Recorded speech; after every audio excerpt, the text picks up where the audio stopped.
Hello बच्चों, स्वागत है आप सभी लोगों का आपके अपने चैनल लक्ष्य बोर्ड एग्जाम पर। तो दोस्तों, यह जो वीडियो है साइंस का चैप्टर नंबर 1 रासायनिक अभिक्रियाएं एवं समीकरण का लेक्चर नंबर 2 है। अगर आपने पहला लेक्चर नहीं देखा है तो उसका लिंक जो है इस वीडियो के डिस्क्रिप्शन में मिल जाएगा, जा करके जल्दी से उस वीडियो को भी देख लीजिएगा। ठीक है, इस वीडियो में हम लोग रासायनिक समीकरण को संतुलित करना सीखेंगे, जो कि बहुत ही ज्यादा इंपॉर्टेंट टॉपिक है।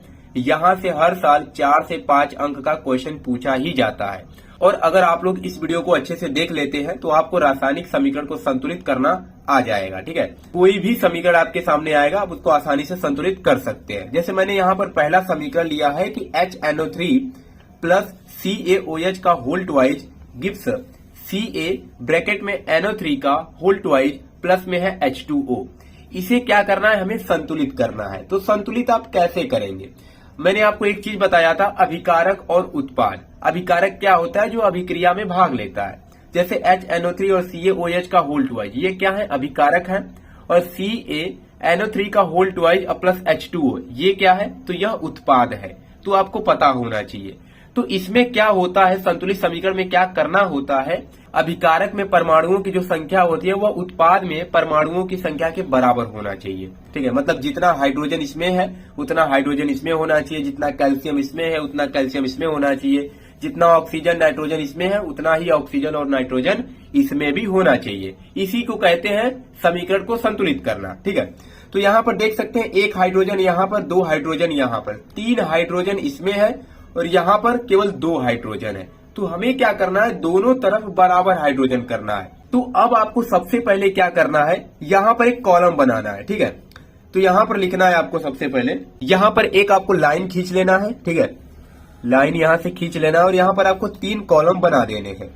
यहाँ से एक हो गया, फिर यहाँ पे दूसरा हो गया और ये तीसरा हो गया। अब इसमें आपको क्या लिखना है, जितने भी परमाणु यानी कि तत्व है इसमें सभी को लिख देना है। जैसे पहला क्या है, हाइड्रोजन, तो यहाँ से हो जाएगा हाइड्रोजन, फिर नाइट्रोजन है तो नाइट्रोजन, फिर ऑक्सीजन है तो ऑक्सीजन, फिर क्या है, कैल्शियम है तो कैल्शियम आपको लिख देना है। मतलब जितने भी तत्व हैं सभी तत्वों का नाम यहाँ पर लिख देना है। अब यहाँ पर क्या लिखना है, अभिकारक में परमाणुओं की संख्या। ठीक है, अभिकारक में परमाणुओं की संख्या, अभिकारक में परमाणुओं की संख्या। और इस लाइन में क्या लिखना है, उत्पाद में परमाणुओं की संख्या। तो देखिए, अभिकारक में हाइड्रोजन के कितने परमाणु हैं, एक यहाँ पर हाइड्रोजन है, 2 यहाँ पर हाइड्रोजन है, तो कुल मिलाकर के 3 हाइड्रोजन है। तो आपको अभिकारक में लिख देना है 3। उत्पाद में देखिए हाइड्रोजन केवल 2 है, तो यहाँ पे 2 हो जाएगा। अब उसके बाद नाइट्रोजन कितना है, तो इसमें 1 नाइट्रोजन है तो 1 हो जाएगा। इसमें कितना नाइट्रोजन है, तो 2 नाइट्रोजन है, तो यहाँ पे 2 हो जाएगा। ऑक्सीजन इसमें कितना है, तो ऑक्सीजन इसमें 2 है और यहाँ पे 3 और है, तो 2 यहाँ का 3 यहाँ का, कितना हो जाएगा, 5 ऑक्सीजन यहाँ पे हो गया। और उसके बाद इधर कितना ऑक्सीजन है, तो 2 तिहाई 6 ऑक्सीजन यहाँ पर है, 1 यहाँ पर, यानी कुल मिलाकर के कितने ऑक्सीजन है, तो 7 ऑक्सीजन यहाँ पे हो जाएंगे। फिर कैल्शियम यहाँ पर 1 है और यहाँ पर भी कैल्शियम कितना है, तो यहाँ पर भी कैल्शियम आपका 1 ही दिया है। तो सबसे पहले आपको क्या लिख लेना है, अभिकारक में परमाणुओं की संख्या और उत्पाद में परमाणुओं की संख्या। अब इसके बाद क्या करना है, देखिए इसमें कौन कौन संतुलित है। कैल्शियम में कैल्शियम जो है दोनों में बराबर मात्रा में है, यानी इधर भी 1 ही है इधर 1 है। कैल्शियम तो संतुलित है, लेकिन हाइड्रोजन, नाइट्रोजन और ऑक्सीजन क्या है, ये संतुलित नहीं है। तो सबसे पहले आपको उसको संतुलित करना है जिसकी मात्रा कम है। यहाँ पर हाइड्रोजन 3 है, नाइट्रोजन 1 है और ऑक्सीजन कितना है, 5 है। तो सबसे पहले आपको किसको संतुलित करना है, नाइट्रोजन को। ये बात आपको ध्यान देना है। सबसे पहले जिसकी मात्रा कम है अभिकारक और उत्पाद दोनों में, उसी को आपको संतुलित करना है। ठीक है, तो यहाँ पर नाइट्रोजन 1 है और यहाँ पर कितना है, 2 है। तो क्या करेंगे, अभिकारक में 2 का गुणा कर देंगे, तो यहाँ पर भी 2 हो जाएगा और यहाँ पर 2 पहले से ही है। तो हमें क्या करना पड़ेगा, अभिकारक में जहां पर नाइट्रोजन है वहां पे कितने का गुणा करना होगा, तो 2 से गुणा कर देना होगा। तो यहाँ पर क्या करेंगे, 2 से गुणा कर देंगे, तो ये हो जाएगा 2HNO3। ठीक है, 2HNO3 अब प्लस में आगे जो जैसे उसको उतार दीजिए, प्लस क्या दिया है, CaOH का हो जाएगा होल ट्वाइज, CaOH का होल ट्वाइज गिव्स है। इधर क्या था, CaNO3 का होल ट्वाइज, तो ये हो जाएगा CaNO3 का होल ट्वाइज। अब प्लस में क्या है, तो H2O है, तो यहां से हो जाएगा H2O। ठीक है, तो यहाँ पर जो नाइट्रोजन है वह संतुलित हो गया, इधर भी 2 नाइट्रोजन और इधर भी 2 नाइट्रोजन।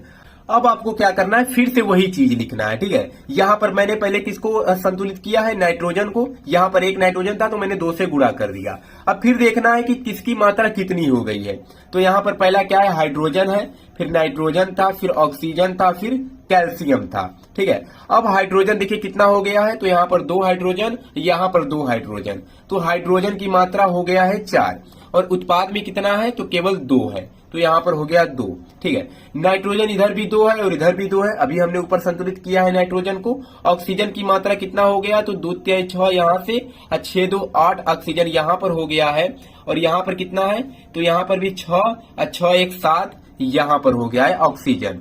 फिर कैल्शियम इधर भी 1 है और इधर भी आपका कैल्शियम 1 ही है, तो यहाँ पर ये अब हमें देखने को मिला। तो नाइट्रोजन हमारा संतुलित है, कैल्शियम भी संतुलित है, लेकिन हाइड्रोजन और ऑक्सीजन संतुलित नहीं है। तो सबसे पहले हम किसको संतुलित करेंगे, जिसकी मात्रा कम होगी। तो हाइड्रोजन यहाँ पर 4 है और 2 है, ऑक्सीजन 8 है और 7 है, तो सबसे पहले कौन सा करेंगे, हाइड्रोजन। ठीक है, तो कितने का गुणा करना पड़ेगा, तो उत्पाद में अगर हम 2 से गुणा कर देंगे तो यहाँ पर भी 4 हो जाएगा, और अभिकारक में तो पहले से ही 4 है। तो हमें क्या करना होगा, उत्पाद में जहां पर हाइड्रोजन है वहां 2 से गुणा कर देना है। तो नया समीकरण हमें क्या मिलेगा, तो 2HNO3, अभिकारक में कुछ नहीं करना है क्योंकि पहले से ही 4 है। अब प्लस में क्या है, CaOH का होल ट्वाइज गिव्स, इधर क्या मिल जाएगा, CaNO3 का होल ट्वाइज, अब प्लस में यहां पर कितने का गुणा करना है, तो 2 का, तो ये हो जाएगा 2H2O। ठीक है, तो हाइड्रोजन भी हमारा संतुलित हो गया। अब क्या बचा था, ऑक्सीजन। तो देखते हैं क्या ऑक्सीजन संतुलित हुआ है कि नहीं हुआ। अगर नहीं हुआ होगा तो उसको भी करेंगे। तो यहाँ पर 6 6 2 8 ऑक्सीजन है, यहाँ पर भी 2 3 6 6 2 8 ऑक्सीजन हो गया है, मतलब ऑक्सीजन भी हमारा संतुलित हो चुका है। ठीक है, तो ऐसा भी देखने को मिलता है कि किसी एक को संतुलित करेंगे तो दूसरा भी हो जाएगा।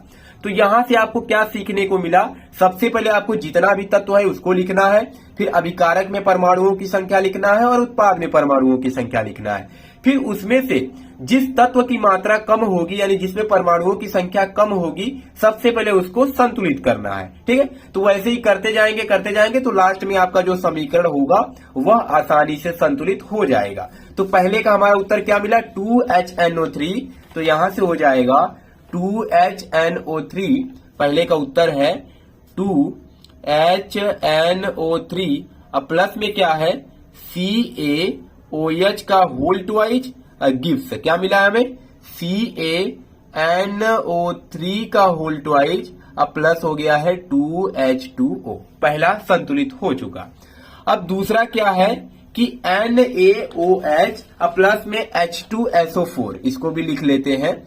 दूसरा है NaOH अब प्लस है H2SO4। ठीक है, क्या प्राप्त हो रहा है, तो Na2SO4 प्लस में H2O, Na2SO4 अब प्लस में क्या है, H2O। तो सबसे पहले क्या करेंगे, सभी तत्वों को हम लिख लेंगे। तो पहला क्या है, नाइट्रोजन है, दूसरा ऑक्सीजन है, तीसरा हाइड्रोजन है, और चौथा क्या है, तो SO4 यानी कि सल्फेट है।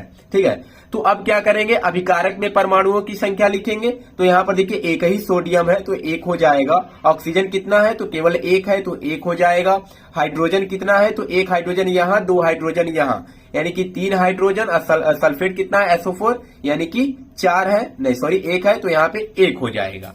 अब उत्पाद में देखिए, उत्पाद में कितने सोडियम है, तो 2 है तो 2 हो जाएगा। फिर उसके बाद ऑक्सीजन कितना है, तो यहाँ पे 1 ऑक्सीजन है तो 1 हो जाएगा। हाइड्रोजन कितने हैं, तो 2 हाइड्रोजन है, और जो सल्फेट है वह कितना है, तो 1 सल्फेट है तो 1 हो जाएगा। अब देखिए कौन कौन पहले संतुलित है, तो ऑक्सीजन संतुलित है और सल्फेट संतुलित है, तो इसको तो हमें संतुलित नहीं करना है। बचा कौन, सोडियम और हाइड्रोजन। अब इसमें देखना है कि किसकी मात्रा कम है, तो सोडियम में 1 अभिकारक में है और 2 उत्पाद में है, हाइड्रोजन में 3 है और 2 है, तो इसकी मात्रा कम है। तो सबसे पहले हम लोग सोडियम को संतुलित करेंगे। ठीक है, तो क्या करेंगे, अगर अभिकारक में 2 से गुणा कर देंगे तो बराबर हो जाएगा उत्पाद की, तो हमें अभिकारक में जहां पे सोडियम होगा वहां पर 2 से गुणा कर देना है। तो यहाँ पर सोडियम है तो क्या करेंगे, 2 से गुणा कर देंगे, तो ये हो जाएगा 2NaOH, अब प्लस में आगे जैसे है सभी को उतार दो, H2SO4, यहां से मिल जाएगा Na2SO4, अब प्लस में क्या हो जाएगा H2O। फिर से अब वही चीज लिखिए। देखिए अब क्या बचा है, तो यहां से सोडियम है, फिर ऑक्सीजन है, फिर हाइड्रोजन है और फिर SO4 है। ठीक है, तो यहाँ पर देखिए सोडियम कितना हो गया, इधर भी 2 हो गया और इधर भी 2 हो गया। ऑक्सीजन देखिए इधर कितना हो गया, तो 2 यहाँ पर और बस 2 यहाँ पे, यानी कि 2 ऑक्सीजन इधर हो गया। इधर कितना ऑक्सीजन था, तो 1 ऑक्सीजन इधर है तो 1 हो जाएगा। हाइड्रोजन इधर कितना है, तो 2 इधर हो गया, 2 2 4, 4 हाइड्रोजन इधर, इधर कितना है, तो केवल 2 है तो इधर 2 हो जाएगा। सल्फेट इधर भी 1 है और इधर भी 1 है। ठीक है, तो अब इसमें देखिए कौन कौन संतुलित है, तो सोडियम तो संतुलित हो गया है और सल्फेट भी संतुलित है। बचा कौन, ऑक्सीजन और हाइड्रोजन। तो सबसे पहले उसी को संतुलित करना है जिसकी मात्रा कम है। तो ऑक्सीजन देखिए अभिकारक में 2 है, उत्पाद में 1 है और हाइड्रोजन इधर 4 है। तो सबसे पहले किसको करेंगे, ऑक्सीजन को। तो अगर हम उत्पाद में क्या करेंगे, 2 से गुणा कर देंगे तो अभिकारक के बराबर हो जाएगा। तो उत्पाद कहां पर है, इधर है, इधर ऑक्सीजन यहां पर है, तो क्या करेंगे 2 से गुणा कर देंगे। तो जो नया समीकरण हमें मिलेगा वो क्या मिल जाएगा, 2NaOH, 2NaOH अब प्लस में है H2SO4 गिव्स Na2SO4 अब प्लस में क्या हो जाएगा, 2 से गुणा कर दीजिए तो ये हो जाएगा 2H2O। तो ऑक्सीजन भी संतुलित हो गया है। अब बचा क्या था, हाइड्रोजन। तो एक बार देखते हैं क्या हाइड्रोजन संतुलित हुआ है कि नहीं हुआ है। तो इधर 2 और 2 4 हाइड्रोजन इधर है और इधर भी कितना हो गया, 2 दूना के 4 हाइड्रोजन इधर भी हो गया, मतलब हाइड्रोजन भी संतुलित हो चुका है।